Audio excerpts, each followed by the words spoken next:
Everyone আসসালামু আলাইকুম। এই মালয়েশিয়া থেকে আপনি কিভাবে ম্যাক্সিম থেকে একটা গাড়ি অর্ডার দিবেন এই পুরো প্রসেসটা আজকে ভিডিওতে আমি দেখিয়ে দেব। তো সবার আগে বলি কেন ম্যাক্সিম ইউজ করবেন। আমরা প্রবাসীরা কম বেশি এই মালয়েশিয়াতে গ্রাব ইউজ করি সবাই, বাট মাঝে মাঝে যখন মালয়েশিয়াতে বৃষ্টি আসে তখন কিন্তু গ্রাবের রেট অনেক হাই হয়ে যায়, প্লাস আপনার গ্রাব থেকে অনেক সময় গাড়ি ধরে না। তো এর জন্য বিকল্প হিসাবে আপনি ইনড্রাইভ বা ম্যাক্সিম এগুলো ইউজ করতে পারেন। আর তো কিভাবে একটা প্রপারলি অ্যাকাউন্ট খুলবেন চলুন এটা জানা যাক। তো ম্যাক্সিম থেকে অ্যাকাউন্ট খোলার জন্য আপনি সবার প্রথমে প্লে স্টোর থেকে ম্যাক্সিম অ্যাপটা ডাউনলোড করবেন। তো অ্যাপ ডাউনলোড করার পর ওপেন করবেন। ওপেন করার পর সেখানে আপনার কাছে নোটিফিকেশন চাইবে যে আপনার মোবাইলে কি তারা নোটিফিকেশন পাঠাবে ম্যাক্সিম অ্যাপ থেকে, না আপনি চাইলে এটা স্কিপ করে দিয়ে দিতে পারেন। তো স্কিপ করার পর পরবর্তীতে আপনার চাইবে লোকেশন, যে আপনি আসলে লোকেশনটা দিতে চাইতেছেন কিনা আপনার মোবাইল থেকে, এটা অবভিয়াসলি আপনি অ্যালাউ করবেন। অ্যালাউ করার পর আপনার এখানে তিনটা অপশন চাইবে যে আপনি কি সব সময় লোকেশনটা দিতে চাইতেছেন। অবভিয়াসলি আপনি সব সময় দিয়ে রাখবেন, বিকজ এইটা দেওয়ার রিজন হচ্ছে আপনি যেই জায়গা থেকে অর্ডার করবেন অটোমেটিকলি এই লোকেশনটা তারা কালেক্ট করে নিবে। আই মিনস তারা ধরে নিবে আপনি এখান থেকে অর্ডার দিয়ে আপনার জাস্ট গন্তব্যের লোকেশনটা দিলেই হয়ে যাবে। তো এইটা দেওয়ার পর পরবর্তীতে আপনার কাছে আরেকটা জিনিস চাইবে, সেটা হচ্ছে আপনার মোবাইলে তারা অ্যাক্সেস নিতে চাইতেছে।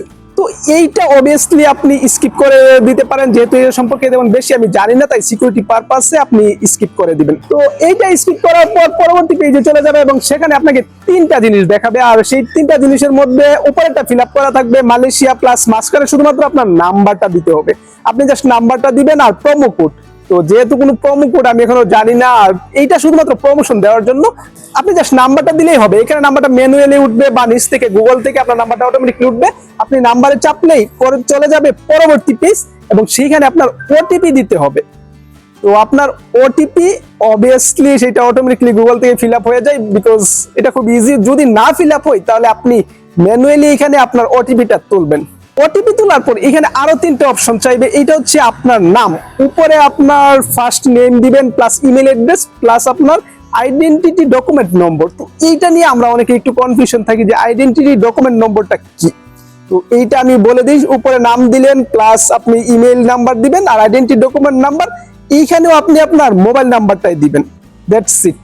এটা আসলে আপনার যে পাসপোর্ট নাম্বার দিতে হবে এরকমটা না, বিকজ এখানে পাসপোর্টের জন্য কোনো ম্যাটার আপনার কাছে থাকবে না। তো এখানে জাস্ট মোবাইল নাম্বার। আপনি চাইলে প্রথমবার ট্রাই হিসাবে আপনি এগুলো ছাড়াও করতে পারেন। তো এইগুলো ছাড়া just I will do it later এইটাতে আপনি ক্লিক করবেন, দেখবেন আপনার ভিতরে প্রবেশ করছে। এইখান থেকে আপনি গাড়ি চুজ করবেন, আপনার লোকেশন, ডেস্টিনেশন লোকেশন চুজ করে জাস্ট অর্ডারে দিলেই এইখানে আপনার কাছে শো করবে কত রিঙ্গিত চার্জ কাটবে, আপনার গাড়ি চলে আসবে।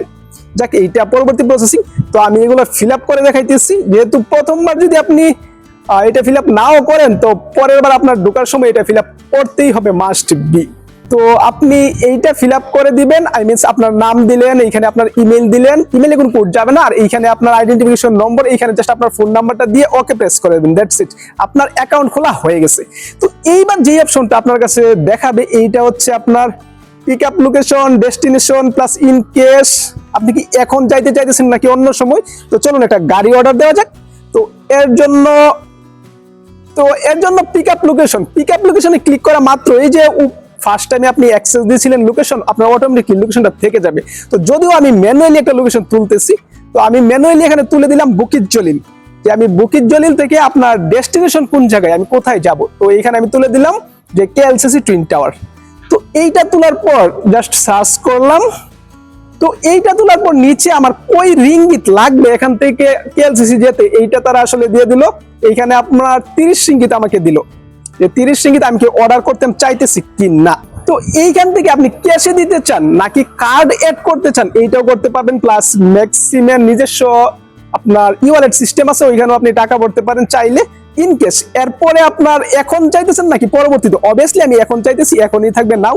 এরপর আপনার ইকোনমি, যে আপনি কোন গাড়িতে যেতে চাইছেন, এইটাতে চাপার পর আপনার এখানে কমফোর্ট জোন দিবেন, যে আপনি কমফোর্ট ভালো একটা গাড়িতে যাইতে চাইছেন, এখানে একটু রেটটা বেড়ে যাবে। প্লাস আপনার আরেকটা জিনিস হবে, এইখান থেকে আপনি গাড়ি চুজ করবেন, 4 সিটের গাড়ি নাকি 6 সিটের গাড়ি। তো আমি 6 সিটের গাড়ি দিলাম। 6 সিটের গাড়িতে আমার চলে আসছে প্রায় আপনার 55 রিঙ্গিত। স্ক্রল করে দেখতে পাচ্ছেন কমফোর্ট জোনে গেলে 50 রিঙ্গিতের মতো লাগবে, আর সাধারণভাবে গেলে আপনার 30 রিঙ্গিতের মতো লাগবে। তো যেহেতু আমি 6 সিট একটা চুজ করলাম, আমার 55 রিঙ্গিত লাগলো। এরপর অর্ডার। তো এখন আমি জাস্ট আর কিছুই করবো না, এখন জাস্ট আমি অর্ডার দিয়ে দেবো। তো এখন জাস্ট আমি আর কিছুই করবো না, আমার 550 রিঙ্গিত 6 সিটের গাড়ি রেডি। আমি জাস্ট অর্ডারে ক্লিক করবো, অর্ডার হয়ে গেছে।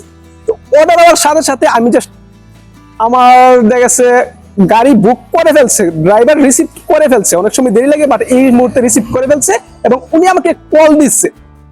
তো কল দেওয়ার পর উনি আমাকে কনফার্ম হয়ে নিল যে আসলে আমি এখন কোথায় আছি, বাইরে আছি নাকি মেইন লোকেশনটা।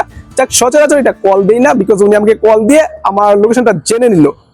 তো এখানে অনেক গাড়ি আসতেছে, আপনি এখানে যেটা ফোকাস রাখবেন আপনার গাড়ির নম্বরটা, যে আপনার গাড়ির নম্বরটা কোনটা, যেই নম্বরটা দেখেই আপনি আপনার গাড়িটা চুজ করবেন, যেহেতু অনেক গাড়ি আসবে।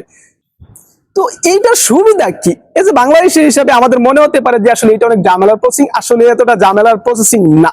That's it, thanks for watching, আল্লাহ হাফেজ। মনে হচ্ছে আমার গাড়ি চলে আসছে। এছাড়া যদি ম্যাক্সিমের গাড়িতে আপনি কোনো কিছু ফেলে রেখে চলে আসেন, তো পরবর্তীতে কিভাবে এটা খোঁজ করবেন, কিভাবে ওদের সাথে কন্ট্যাক্ট করে আনবেন বা ড্রাইভার ডিটেলস বের করবেন, এই সব কিছু নিয়ে আমি পরবর্তী ভিডিও অবশ্যই বানাবো। আর সেই পর্যন্ত আপনি আমার চ্যানেলের পাশেই থাকতে পারেন।